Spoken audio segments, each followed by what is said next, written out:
घसा काढून आमचे बापू सुद्धा म्हणते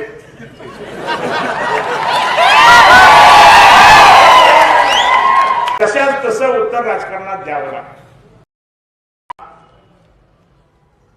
प्रचार सभेसाठी प्रचार रॅलीसाठी आपण एकत्रित आलोय.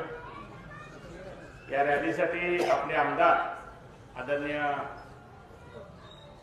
सुहास बाबासाहेब, भारत तात्या, अनिल शेठ, त्याचबरोबर तानाजीराव पाटील या गावचे सरपंच अमोल मोरे, आपले पंचायत जिल्हा परिषदेचे उमेदवार पृथ्वीराज पाटील, पंचायत समितीच्या उमेदवार सौभाग्यवती कुसावळे, दिलीप हेगडे आणि आपण सर्व उपस्थित बंधू भगिनी आणि युवक मित्र, आमदार साहेबांनी विकास कामाबद्दल सगळं सांगितलं. मी काय त्याच्यावरती बोलणार नाही, पण ह्या दिग्गज गटामध्ये ओबीसीचा भाग आणि पृथ्वीराजचा पित्त होय.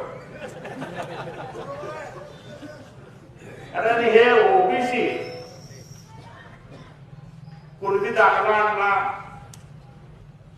हा 3 ठिकाणी चालवायचा, शिक्षणात चालवायचा, नोकरीत चालवायचा आणि आडेलतट्टू आल्यावरती हित चालवायचा.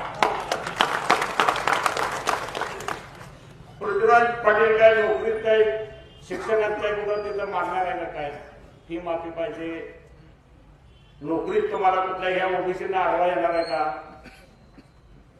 ते हित आले.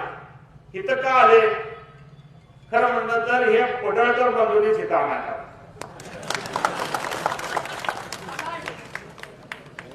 एका रात्रीत देशमुखवाडी पुजारवाडी दिग्गज गटाला आम्ही अपील करायला सुद्धा या आमदाराला संधी दिली का? मग कुणी आणलं? आणि घसा काढून आमचे बापू सुद्धा म्हणते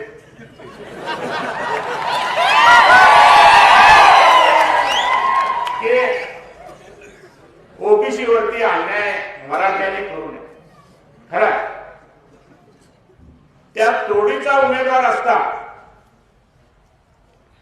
तुम्ही जर लोणारी समाजाचा पाहिजे होता, विठलापूरचे विठ्ठल बाळ सरपंच आहे, प्रशासकीय ज्ञान संघटन कौशल्य आहे, त्यांना दिला असतं तर तुम्हाला हे बोलता आलं.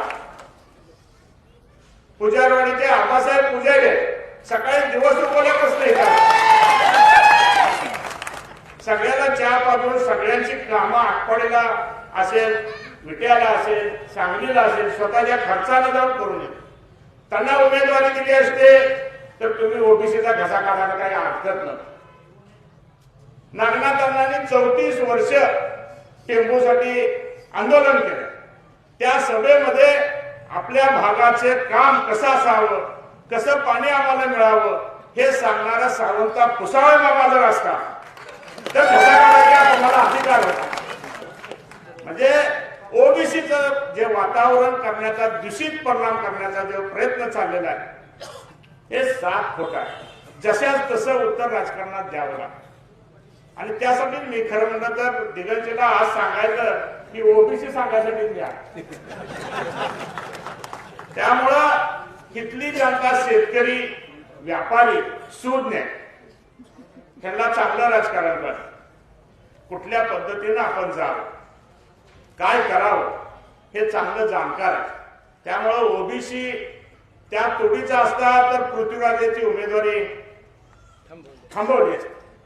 मग तुम्हीच उभा करण्यासाठी ह्या मतदारसंघामध्ये जर ते करगणी गटात असते तिथं ओपनच होते किंवा मग आम्हाला विनायक मासाळच्या ऐवजी आम्हाला चेंबर साहेबांची उमेदवारी तर आम्हाला बरोबर जमतच होती आमची. म्हणजे कशा पद्धतीनं वेळ प्रसंग पडत असं ही माणसं बदलत असतात आणि विकासाच्या गोष्टीवरती बोलत असतील. हे पडळकर बंधू मोठमोठ्या महापुरुषांना सुद्धा हे सोडत नाहीत राजकारणासाठी. तुम्हाला माहिती आहे अहिल्या मातेचा, राजमाता अहिल्या देवींचा पुतळा सुद्धा भवानी हायस्कूलच्या ग्राउंडवरती बसवला. ह्याची विटंबना आहे का नाही? तुमच्या हातात देवाभाव आहे. चंद्रकांत दादा, तुम्हाला कोण परवानगी देणार नाही? कायदेशीर तुम्ही काय चालताय का? मनगटानं चालल्यावर मग मनगटाचा दोर दाखवावा लागतो. मग अशा मोठ्या माणसांची विटंबना करणारी ही माणसं आणि त्यांना घाबरून जर आमचा बापू तिकडे जात असेल,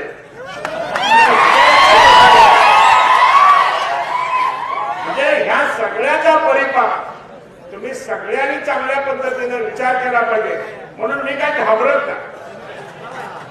कारण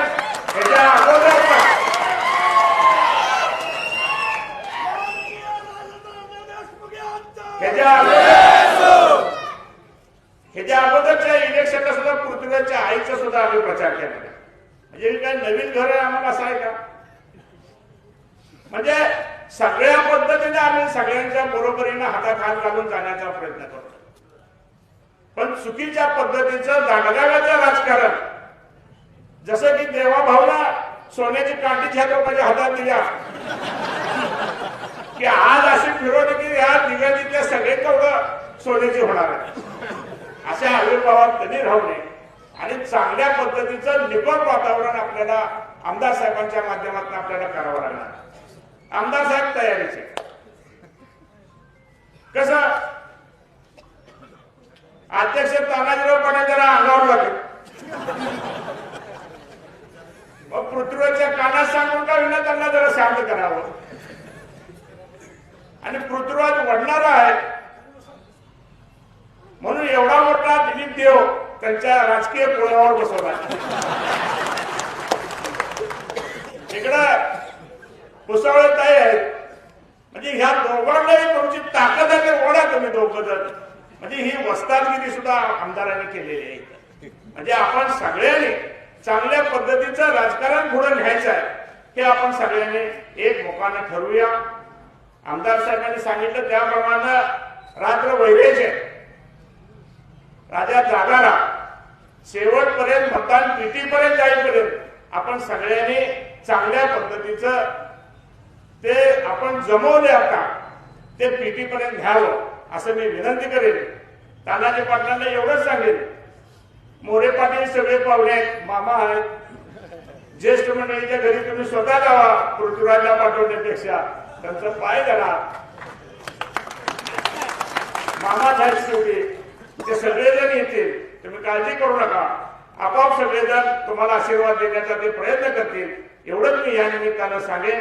मला इथं बोलवल्याबद्दल आपल्या सर्वांना धन्यवाद देतो आणि मी थांबतो. जय हिंद, जय महाराष्ट्र.